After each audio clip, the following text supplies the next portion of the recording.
Rowan Atkinson, the legendary comedian known worldwide as Mr. Bean and Blackadder, made a rare television appearance on the British daytime show Loose Women yesterday, and what was meant to be a light-hearted 10-minute segment promoting his new Netflix comedy special turned into absolute chaos within minutes. The studio audience sat in stunned silence as the usually soft-spoken and meticulously polite Atkinson clashed spectacularly with panellist Denise Welch over comments she made regarding cancel culture and comedy boundaries in 2025. The confrontation began innocently enough when host Charlene White asked Rowan about the challenges of performing comedy in an era where almost every joke risks offending someone online. Atkinson, sipping his tea calmly, replied that modern comedy sometimes feels like walking through a minefield while wearing clown shoes, a line that got a big laugh from the audience and nods from most of the panel. However, Denise Welch immediately interjected, saying that comedians like him needed to evolve with the times and that certain topics, particularly around mental health and neurodiversity, should be completely off-limits because real people suffer. The temperature in the studio noticeably shifted as Rowan placed his cup down with deliberate care and fixed his gaze on her. What followed was a masterclass in controlled fury wrapped in perfect British politeness that somehow made it even more devastating.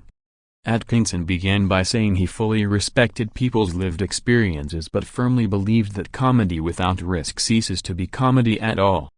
Denise, visibly irritated, accused him of hiding behind old white man privilege and claimed his generation of comedians never had to deal with genuine accountability.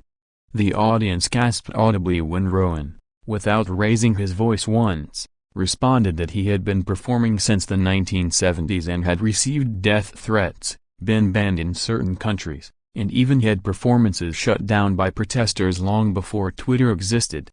He then delivered a now viral line, "I've been cancelled so many times I should have my own recycling bin."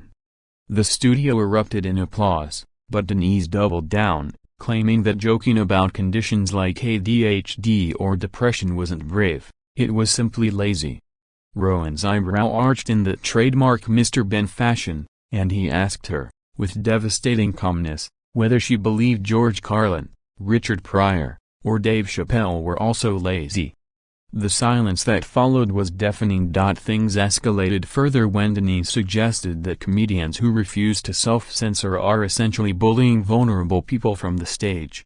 Atkinson leaned forward and delivered what many are calling the knockout blow. He recounted how his own daughter had openly struggled with depression and that some of the darkest moments in their family were made bearable precisely because they could still laugh at the absurdity of life. He said comedy had saved his family more than once and that removing darkness from humor doesn't make the world kinder, it just makes it quieter.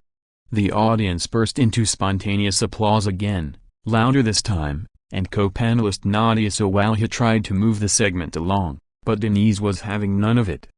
She accused Rowan of using his personal story as a shield and claimed that privilege means never having to consider who your joke might hurt. At this point, Rowan simply smiled, thanked the host for having him, stood up, and began walking off the set mid-show while the audience was still applauding him and booing Denise in equal measure. Backstage footage later leaked showing producers in absolute panic as Rowan collected his coat and politely informed the floor manager that he would not be returning to the sofa.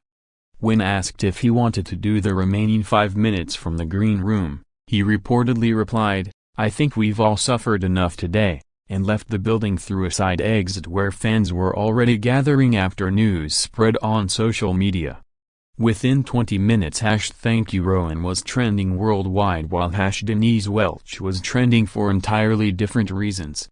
The official Loose Women account posted a bland statement saying the show respects all viewpoints and that the segment had simply run out of time, but viewers who recorded it know that was not the case. Clips of Rowan's calm demolition of the argument racked up tens of millions of views overnight, with many calling it the most British mic drop moment in television history. By the following morning every major newspaper had the story on the front page, with headlines ranging from "Mr. Bean destroys woke panellist in 6 minutes flat in the sun" to "Rowan Atkinson walks out of Loose Women after extraordinary row" in The Guardian. Comedians across the industry rallied behind him. Ricky Gervais posted a simple bin emoji, Jimmy Carr wrote, "Never meet your heroes because they might be even better in real life," and even American comics like Bill Burr praised Rowan for saying what we're all thinking but with class. Denise Welch went on a now-deleted Twitter rampage claiming she was being bullied online and that the edit made her look worse than she was, but side-by-side comparisons of the raw footage versus the aired segment showed almost no editing had taken place.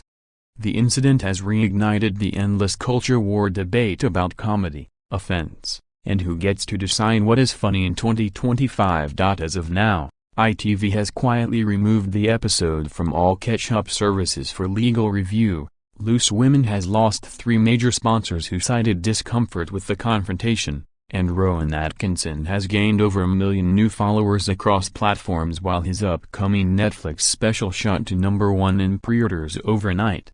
Whether this will be remembered as the moment British daytime television finally cracked under the weight of ideological clashes or simply as the day Mr. Bean reminded everyone why free expression still matters remains to be seen, but one thing is certain: you do not pick a fight with Rowan Atkinson on national television expecting to win with volume when he can destroy you with precision, politeness, and 40 years of perfectly timed comic genius. The Bean has left the studio, but the conversation he started is only just beginning.